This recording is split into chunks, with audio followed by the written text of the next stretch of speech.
And this is our first segment, which we like to call Aftermath, which is where we review or explain a major event or crisis happening in the comic book world, where we look at what happened and see if all the numbers really added up to make a great project.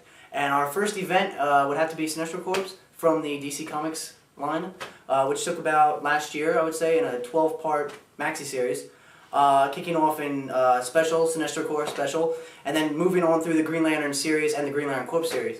Indeed. And I guess, the start of this, what happened was Sinestro finally had the, bright idea of, instead of just, if he could make 2 yellow Sinestro rings. One for himself and one for his apprentice Exactly. Nero. Why couldn't he make a whole hell of a lot? Like at least, what? All over the universe. 3,600? Yeah, for every sector. Yeah. Behind this, Earth, so. behind the source wall. Yeah, which is 3601, but. Yeah, what are you going to do? And it was really cool the way the whole series started out, if you haven't checked it out yet. It just checked it out with, it started out with him just trying to instill the best fear he could in himself, and to just, try and get a hold of his Sinestro ring, basically, and just drive the fear into him.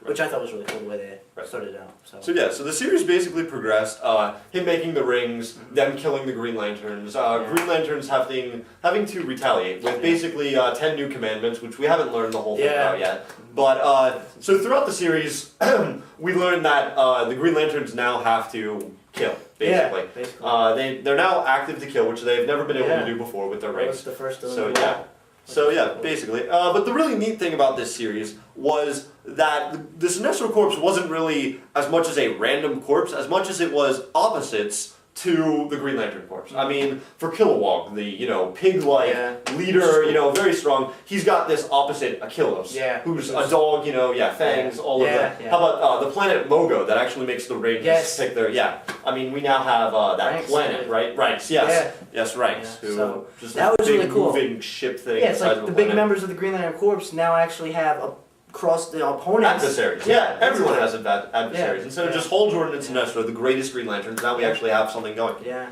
And the way the special ended, the first part of this whole Sinestro War, with them showing in the big spread Anti-Monitor back and Superboy Prime with Cyborg Superman, that to me was my best favorite part in that. Right. It was the best thing that they could have done because it shocked me. Like when I turned the page and I saw that double spread, I was like, holy crap. Well, what I really enjoyed was that we sort of found out more about Parallax. Yeah. Because Parallax is always one of my favorite characters, and I just feel like we didn't get enough on him, Yeah. And also, we opened up this whole thing with Ion. We found out that the character Ion is not really Ion, he's just Kyle Rayner with this new entity inside of him. I really enjoyed that, sort of opening an opposite to Parallax even. So, definitely great there. Yeah. Because you see like Parallax being this horrid creature, and then you see the Ion entity, which is almost whale-shaped. Yeah, it was very calm, low-powered. Yeah, exactly.